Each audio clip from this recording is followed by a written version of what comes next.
सोमवारी सुबह सत्यनारायण पूजा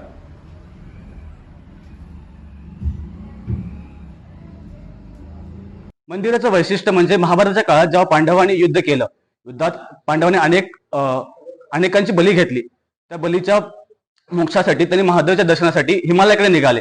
पण महादेवांना पांडवांना दर्शन द्यायचं नव्हतं. महादेव पांडवांपासून लपत गेले.